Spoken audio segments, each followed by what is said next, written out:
When is the best time to start having a discussion about marriage with the teens and youths? Is it right about the time when we have premarital counseling, a few months before their wedding day? I want to speak to us about a topic I have entitled Fit for Marriage. And we go through the life of Joseph, and especially in Genesis chapter 39 from verse 1 to 15, where we glean on a few truths that may help us in the postmodern reality of marriage, and especially on teens and youth. Some of our youth and teens believe that we can be open to relationship, and especially with the build-up of the LGBTQ community. And others believe that because of what they have gone through in marriage, of their parents or great-grandparents or in the society, that perhaps they are not fit for marriage.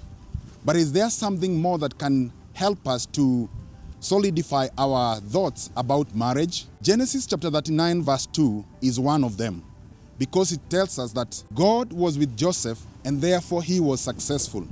Against a backdrop of a society we live in that determines success in any other way except with God, Genesis chapter 39 verse 2 defines that success is based on God.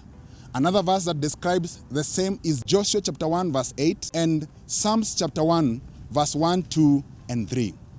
The basis of success is God. The second point is that we could be best prepared for marriage when we know that how best we relate to God is a good critical factor to the future that is very uncertain, and especially the future of who will I marry, who will get married to who.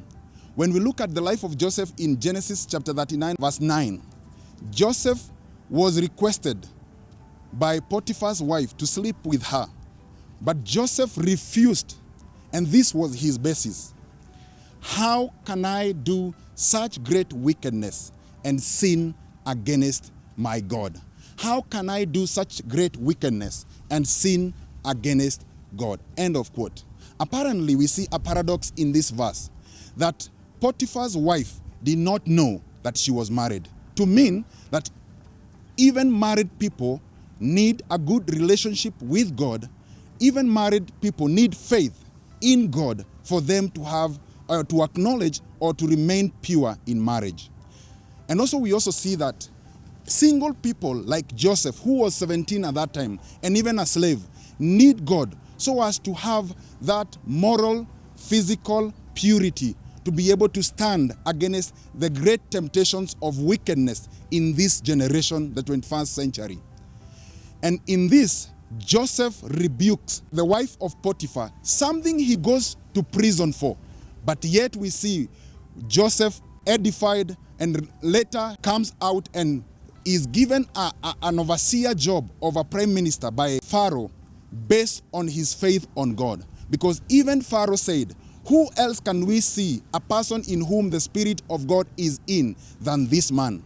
And later on we see in Genesis 41-45, Pharaoh giving a priest's daughter to Joseph to get married based on his faith.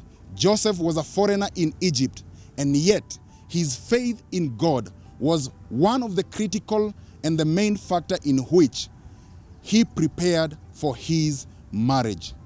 When we look at our society today, when we look at Kenya being ranked the third globally in teens pregnancy, when we look at the rate of immorality today, how best can we respond to these challenges that are affecting or are cancerous to our society? I propose and I submit to us that based on the word of God, Genesis 39 through the life of Joseph, that we can respond to these issues early enough, even from the age of 12, with a formidable relationship with God, between a teen and God, between a youth and God. And that is still what will work in marriage, because unfaithful single person may end up being an unfaithful married person if they do not repent. Marriage does not cure immorality or morality. It is God who cures morality or immorality by responding to him. It is Billy Hybel who says that unfaithful single person may end up being an unfaithful married person if they do not repent. I hope we can be faithful, single, young people who will end up being faithful, married people. My name is Pastor Tim Gathii, and I desire to live a pure married life.